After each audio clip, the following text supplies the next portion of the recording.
ಠಾಣೆಗೆ ಮಾಹಿತಿ ಬರ್ತದೆ. ಇಲ್ಲಿ ಬಿಸ್ಲೇರಿಯಲ್ಲಿ ತೋಟದಲ್ಲಿ ಯಾರೋ ಸ್ವತಃ ಸುಟ್ಕೊಂಡು ಕಾರ್ ಒಳಗೆ ಸತ್ತಿರೋದಾಗಿ ಕಂಡು ಬರ್ತಾ ಇದೆ ಅಂಥೇಳಿ ಇಮಿಡಿಯೇಟಾಗಿ ನಮ್ಮ ಅಧಿಕಾರಿಗಳು ಬಂದು ಅಟೆಂಡ್ ಮಾಡಿದ್ದಾರೆ. ಆಮೇಲೆ ನಾವೆಲ್ಲ ಕೂಡ ವಿಸಿಟ್ ಮಾಡಿ ಪರಿಶೀಲನೆ ಮಾಡಿದಾಗ ಗೊತ್ತಾಗಿದೆ ಇವರು ಚಂದ್ರಶೇಖರ್ ಅಂತ ಹೇಳಿ ವಿದ್ಯಾನಗರ ಪೊಲೀಸ್ ಠಾಣೆಯಲ್ಲಿ ಎಕ್ಸ್ ಕಾರ್ಪೊರೇಟರ್ ಕೂಡ ಇದ್ದಾರೆ. ಅವರು ಇದುವರೆಗೆ ನಮಗೆ ತಿಳಿದು ಬಂದ ಮಾಹಿತಿಯ ಪ್ರಕಾರ ಇನ್ನೂ ನಮಗೆ ಕಂಪ್ಲೇಂಟ್ ಕೊಡಬೇಕಾಗಿದೆ. ಅವರು ಬಂದು ಸತ್ತಿದ್ದಾರೆ ಅಂತ ಹೇಳ್ತಾ ಇದ್ದಾರೆ. ನಾನು ವೆರಿಫೈ ಮಾಡಿದ ಮೇಲೇ ಗೊತ್ತಾಗ್ತದೆ. ಇನ್ನು ಅಲ್ಲಿ ಕೂಡ ವಿದ್ಯಾನಗರದಲ್ಲಿ ವಿಚಾರಣೆ ಮಾಡಿದಾಗ ಏನೋ ಅವ್ರ ಮಕ್ಕಳು ರಾತ್ರಿ ಇವರಿಗೆ ಫೋನ್ ಮಾಡಿದ್ರಂತೆ, ನಿಮ್ಮ ಹತ್ರ ಮಾತಾಡಬೇಕು ಅರ್ಜೆಂಟು ಬನ್ನಿ ಅಂತ ಹೇಳಿ. ಇವರು ಬರ್ತೀನಿ ಇರಿ ಅಂತ ಹೇಳಿದಾಗ ನಮ್ಮ ತಂದೆ ಯಾವಾಗಲೂ ಹೀಗೆ ಮಾಡ್ತಾರೆ, ಬಂದಿಲ್ಲ ಅಂಥೇಳಿ ಮನನೊಂದು ಅವರಿಬ್ಬರು ಕೂಡ ಆತ್ಮಹತ್ಯೆಗೆ ಪ್ರಯತ್ನ ಪಟ್ಟಿದ್ದಾರೆ. ಅದಾದ ನಂತರ ಇಮಿಡಿಯೇಟಾಗಿ ಅವ್ರ ಮನೆಯಲ್ಲಿದ್ದವರೆಲ್ಲ SSMಗೆ ಶಿಫ್ಟ್ ಮಾಡಿದ್ದಾರೆ.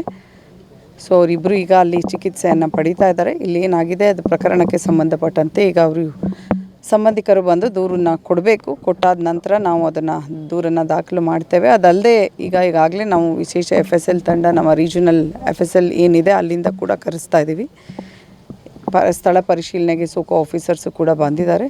ಪ್ರಕರಣವನ್ನು ತೆಗೆದುಕೊಂಡು ಯಾವ ಕಾರಣದಿಂದ ಹೀಗೆ ಮಾಡ್ಕೊಂಡಿದ್ದಾರೆ ಅಂತ ಹೇಳಿ ನಾವು ತನಿಖೆಯನ್ನು ಮಾಡ್ತೇವೆ.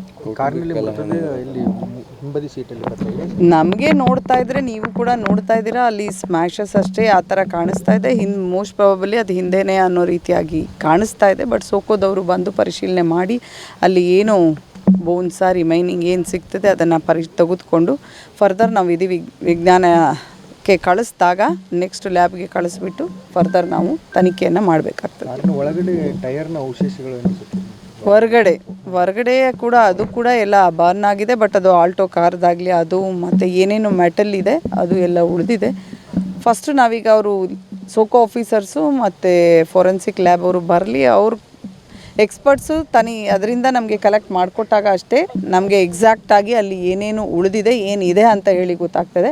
ಅದ್ರ ಮೇಲೆ ನಾವು ಮುಂದಿನ ತನಿಖೆಯನ್ನು ಫರ್ದರ್ ಆಗಿ ನಾವು ಮಾಡ್ತೇವೆ. ಮೇಲ್ನೋಟಕ್ಕೆ ಆತ್ಮಹತ್ಯೆ ಇದು ಹಾಗೆ ನಮಗೆ ಮೇಲ್ನೋಟಕ್ಕೆ ಕಾಣಿಸ್ತಾ ಇದೆ. ತನಿಖೆಯ ನಂತರ ನಿಮಗೆ ಏನಂತ ನಾವು ಹೆಚ್ಚಿನ ಮಾಹಿತಿಯನ್ನು ಕೊಡ್ತೇವೆ.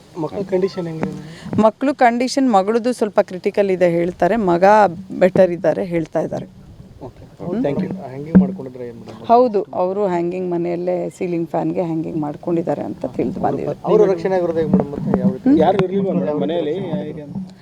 ಅಲ್ಲೇ ಇದ್ರೆ ಅವ್ರ ತಾಯಿ ಇಮಿಡಿಯೇಟ್ ಆಗಿ ಅವ್ರ ತಾಯಿಗೂ ಕೂಡ ಕರೆದ್ರಂತೆ, 3 ಜನ ಮಾಡ್ಕೊಳ್ಳೋಣ, ತಂದೆ ಸರಿಯಾಗಿ ಮನೆಗೆ ಬರಲ್ಲ, ಇದೇ ಥರ ಸಮಸ್ಯೆಗಳು ಆಗ್ತಾ ಇದ್ದಾವೆ ಅಂಥೇಳಿ. ಅವ್ರು ಹಾಗೆಲ್ಲ ಮಾಡಬಾರ್ದು, ಎಲ್ಲ ಸರಿ ಆಗ್ತದೆ ಅಂತ ಸಮಾಧಾನ ಮಾಡಿ ನಾನು ಕೆಳಗಿಂದ ಮೇಲೆ ಬರೋಷ್ಟರೊಳಗೆ ಅವರು ಆ ಥರ ಮಾಡ್ಕೊಂಡಿದ್ದಾರೆ. ಬಟ್ ಅವ್ರ ತಾಯಿಯವರು ಇಮಿಡಿಯೇಟಾಗಿ ಅವ್ರನ್ನ ಶಿಫ್ಟ್ ಮಾಡಿಸುವಂಥ ಕೆಲಸ ಕೂಡ ಮಾಡಿದ್ದಾರೆ. ಅದರಿಂದ ಇಬ್ಬರು ಕೂಡ ಈಗ ಬದುಕಿದ್ದಾರೆ. ಬಟ್ ಈಗ ಹೆಚ್ಚಿನ ಚಿಕಿತ್ಸೆಯನ್ನು ಕೊಡಲಿಕ್ಕೆ ಕೂಡ ಈಗಾಗಲೇ ಮಾತಾಡಿದ್ದೇವೆ. ಇಬ್ಬರು ಮಕ್ಕಳು ಮೇಜರ್. ಹೌದು, ಒಬ್ಬರು 22 ವರ್ಷ ಮಗಳು, 24 ವರ್ಷ ಮಗ ಇದ್ದಾರೆ. ಮೇಡಮ್, ಈಗ ಅವರು ಫೋನ್ ಮಾಡಿ ಯಾರು ಹೇಳ್ತಾರೆ ಮೇಡಮ್ ಇವರಿಗೆ ಮಕ್ಕಳು ಈ ರೀತಿ ಹ್ಯಾಂಗಿಂಗ್ ಮಾಡ್ಕೊಂಡಿದ್ದಾರೆ ಅಂತೇಳಿ ಯಾರು ಮಾಹಿತಿ ಕೊಟ್ಟಿರೋದು? ಯಾರೋ ಅವ್ರ ಸಂಬಂಧಿಕರು ಇವ್ರಿಗೆ ಹೇಳಿದ್ದಾರೆ ಅಂತ ಹೇಳಿ ನಮಗೆ ತಿಳಿದು ಬಂದಿದೆ.